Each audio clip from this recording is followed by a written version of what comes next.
Welcome to the big show. Today's big show brought to you by FanDuel Casino. FanDuel, we like to always make sure we thank you. And of course, there's a number of things we'll get to with regards to FanDuel Casino. I find it kind of funny. I kind of find it hilarious to me. I made an observation today on Twitter or X. And when I do these things, sometimes people they take it probably, I don't know, personally the wrong way. Anytime you bring up a thing about race, it is always amazing to me how people have such a closed mind on both sides of the discussion. What I observed was there were 10 coaches that were hired in this cycle. Not one of them was a black coach. So does that mean that the owners are racist? Not necessarily. Does it mean that, things need to change? Well, I don't know. But I find it amazing in 2026 that I find it amazing in 2026, for instance, that we're still having these discussions. Because to me, I think that when we go, when we go down these routes, it's just amazing because when it comes to hiring coaches, every team's got different needs. Every one of them. And so I feel like, when you talk about like the race of the coaches that are hired or not hired, sometimes people don't quite understand the nuance of the discussion. And that's, to me, I think probably what is a big, big part of the problem. Like, I feel like when you look at it from afar, I'm not saying that X amount of coaches that got hired needed to be black coaches, but I do find it interesting in many ways that there wasn't at least one. We couldn't come up with one qualified coach to get a job. Now, that's really not what I'm here to talk about, but judging by the people that responded to me, I just have to wonder, like, are people really that emotionally and intellectually immature that they can't have a conversation like this? I got called all kinds of things, racist, this, that, and everything. I just made an observation, man. I just made an observation. That's all I did. And I just find it amazing, you know what I'm saying?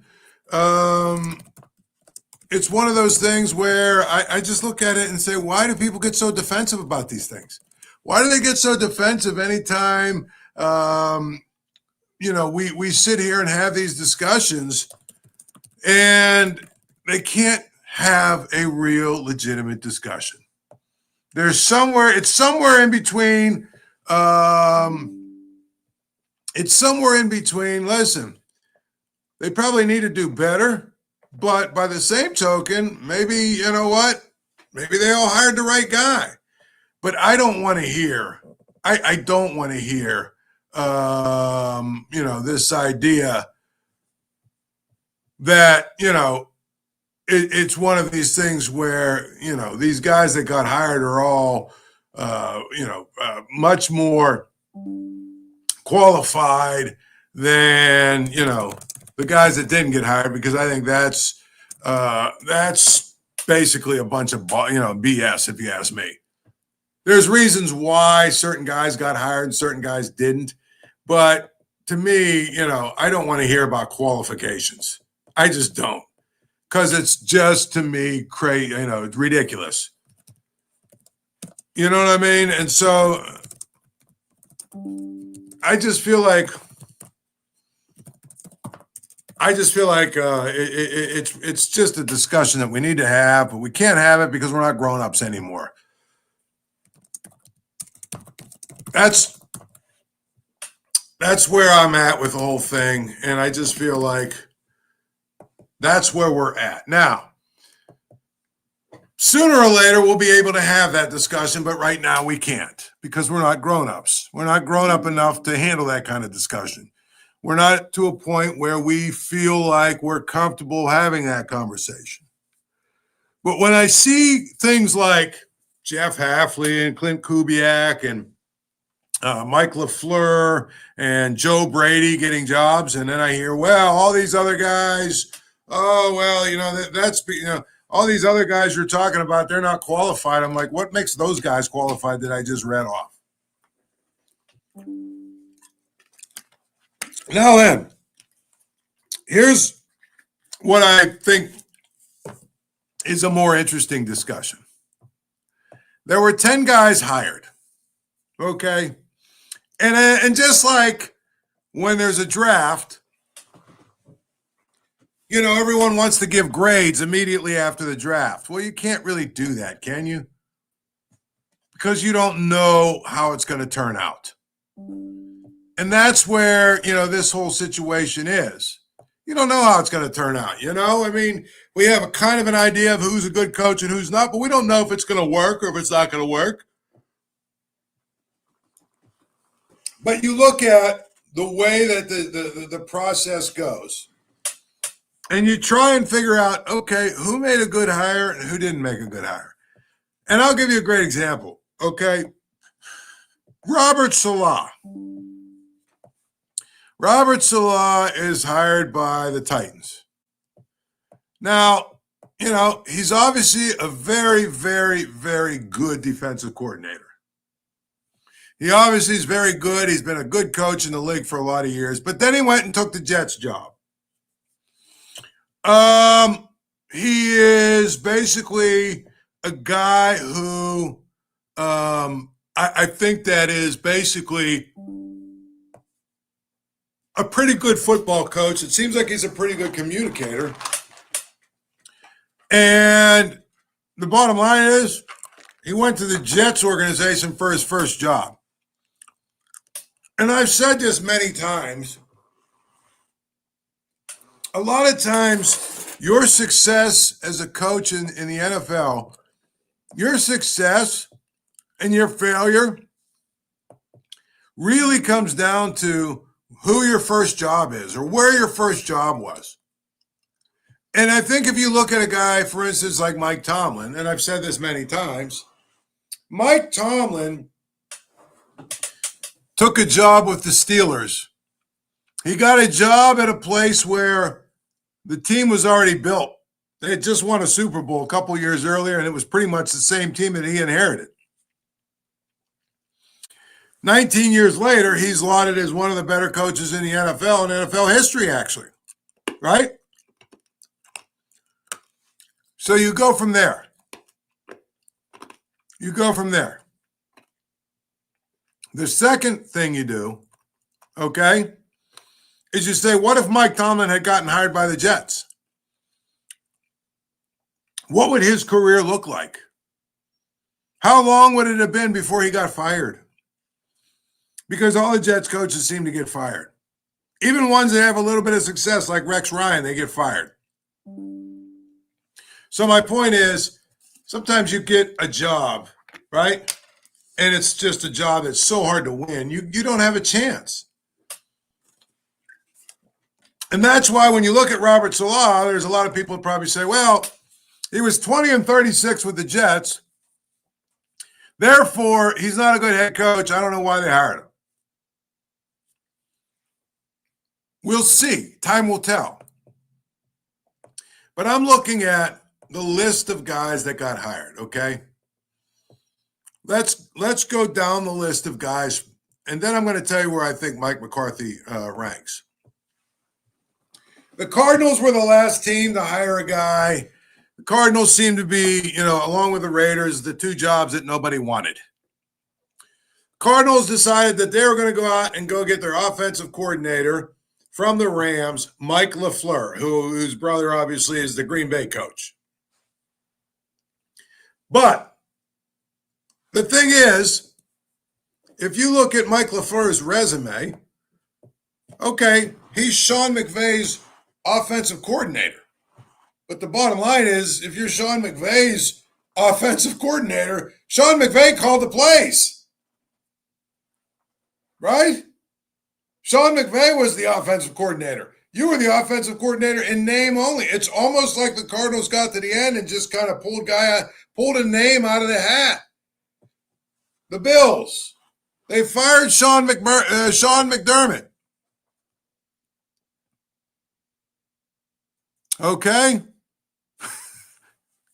They fired Sean McDermott because they said, we have Josh Allen. We've had this window. It's been opened. It's been open, and you know what? McDermott is not the guy to get us over the top. We need to go in a different direction. Let's fire Sean McDermott. Okay, I think I was okay with that, right? So why do you promote his offensive coordinator? A guy who I thought actually in the second half of that Denver had a terrible game. Like his game plan was terrible. But that's what they did. Now, the Dolphins, they hired Jeff Hafley, the defensive coordinator with the Packers. And again, I love Jeff. I think he's a really good dude. He's a good, solid, great human being. I think he's a really good football coach. But at the end of the day, Jeff Hafley was at Boston College and had in 4 years. He got to one bowl game, and he was, I think, 22 and 27 or something. He then goes and becomes the defensive coordinator with Green Bay, and he did okay. I don't know. I'm looking at it and like I don't know that I see why he was like such a top candidate and got a job so quickly. We already talked about the Titans hiring Saleh, right? The Browns hired Todd Monken, which I thought that was kind of interesting. I mean, here's a guy who's been one of these guys who's a lifelong assistant coach. Really. I mean, obviously, he's had a lot of success running offenses. He's had a lot of success as a guy who has been an offensive coordinator, a quarterback's guy, whatever, right? And so you look at his resume, though. I mean, he's been a coach since 1989. 1989. And outside of a short stint as the head coach of Southern Miss, I mean, for the most part, he's been a career assistant. And he got fired at Southern Miss because he wasn't very good. So again, he's the one that, Cleveland decided to go with. Klint Kubiak was the hot name because he was basically, the Seahawks offensive coordinator. He did some good work with Sam Darnold. And, of course, Seahawks are in the Super Bowl, so everybody got excited. This is the guy we want. Again, we'll see. McCarthy obviously got hired by the Steelers. Jesse Minter got hired by the Ravens. Guy who's been a defensive coordinator with Jim Harbaugh's defensive coordinator at Michigan. Had worked with the Ravens for Harbaugh, for John Harbaugh, assistant, everything else. Okay. You fired Harbaugh to hire Harbaugh light. Kevin Stefanski gets hired by Atlanta. I look at Stefanski and I'm like, well, I think that Stefanski's a guy who probably, I understand why there were some people that thought he was going to be a good, you know what I mean? One of those things where,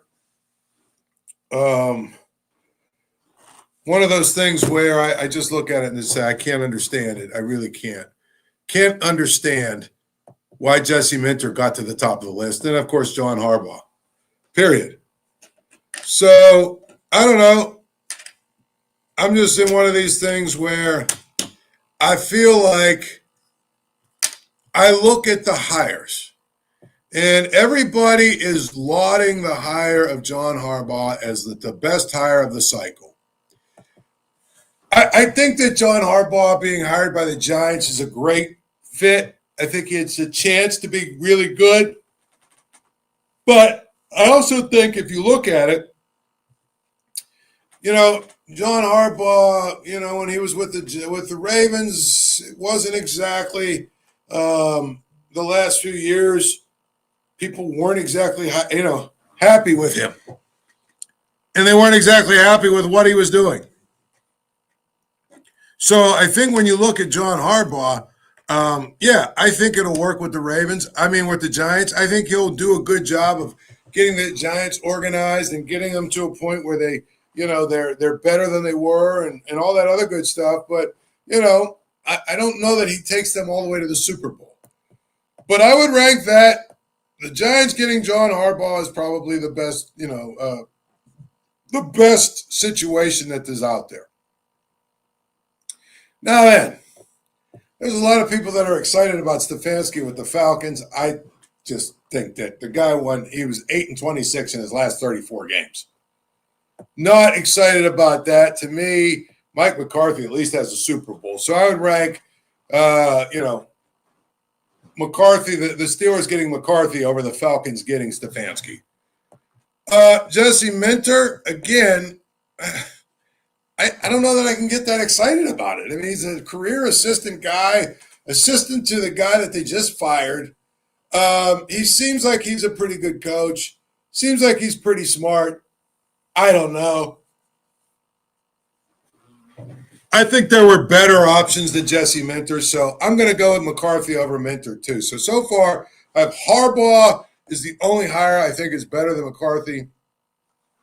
Klint Kubiak, again, young guy, obviously has done some good work with the offense. He's got some really good ideas. He's done some really good work with, what he's had to work with in Seattle. He's made Sam Darnold a much better player. But, again, I don't know. I guess that's the kind of hire that I would probably say maybe I'll give that one, over McCarthy. So we'll go with Kubiak and Harbaugh so far, too, over McCarthy. Todd Monken is a career assistant. He had a short stint with Southern Miss. There's nothing exciting about him at all. Nothing. At least McCarthy has a Super Bowl on his resume. So I go with McCarthy over him. Saleh, same thing. Retread coach. Maybe there's a chance that he, figures it out. But I'm not that excited about, him. I think he'll make the Tennessee a little bit better. He's a little bit more structured, a little more organized. But, I can't put him above McCarthy. Hafley's exciting because he's a young guy. He's a young up-and-comer. He's hungry and all that other stuff. But, again, he was a head coach at Boston College, and it was just kind of So can't put him above McCarthy. In fact, I think, if I'm not mistaken, he might have even worked for McCarthy. The Bills hiring Joe Brady, to me, that's the worst hire of them all. Now, I could be proven wrong, but the second worst hire. That's the worst. You fire a guy in Sean McDermott and you say, we're going in a different direction, and you hire his assistant. It just doesn't make sense to me. It really doesn't. It's just one of those things where I'm just telling you, it is basically, a hire that I look at and I say, maybe it works out, but probably it doesn't. Like, to me, you promoted the guy who worked under the guy you fired. I'd have to see examples of, we fired a guy, not a guy left. We fired a guy and we promoted his assistant and it worked out. I'd have to see that.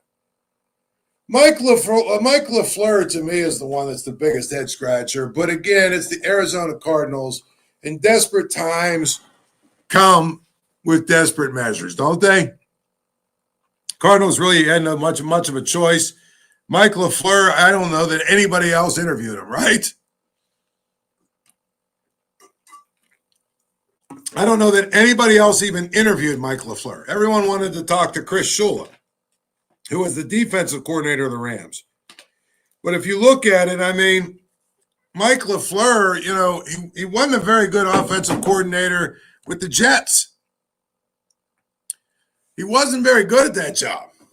So I have to laugh that he becomes the guy that they put. He becomes the guy they put there, period.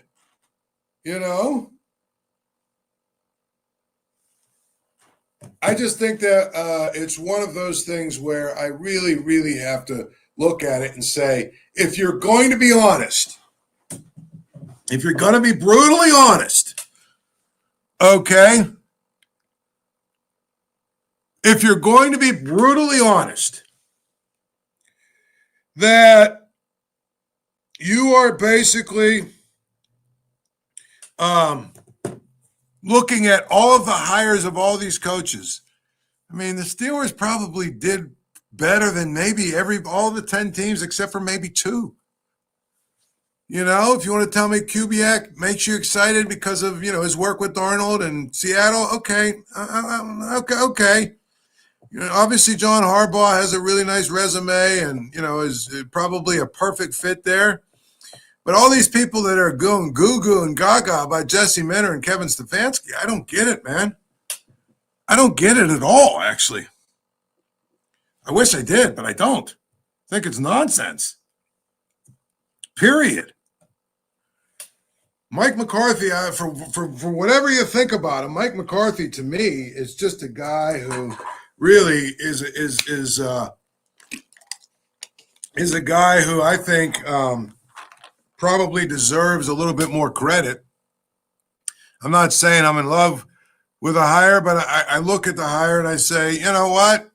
On paper, it looks a lot better than most of these other hires that we're talking about. On paper, it looks a little bit better than even some of the ones that everybody is getting excited about. It just does. And so I feel like, with McCarthy, you've got a guy who's got a proven track record, who's been to who's won a Super Bowl, been to the playoffs a bunch. Does it alarm me that, his entire coaching staff seems to be guys that he's worked with or guys with ties to Pittsburgh? Yes. And ultimately, that will probably determine all of these coaches how much success they have, to be honest. So I feel like that's really what it comes down to. The staff that they put together is going to determine how good how much success they have. And I'll say Robert Saleh's put together a pretty good staff in Tennessee, so there's a good chance it's going to work. I like the staff that the Ravens have put together. There's a good chance it's going to work. I think John Harbaugh is a good coach, and I think he's putting together a pretty good staff. There's a good chance it's going to work. But at the end of the day, you really have to figure that out. You have to figure out what the staff is, what it looks like, and then also who's your quarterback, who's, your running back, who's, your offensive line, all that stuff. Period. That's all I'm going to tell you. It's just one of those things where, I look at it and I just say it is really, really kind of a wait and see thing with Mike McCarthy. It could work. It might not work. Period. And I would tell you, that's where I always come down on when you hire a new coach, his staff is really, really important. And that's the way it is.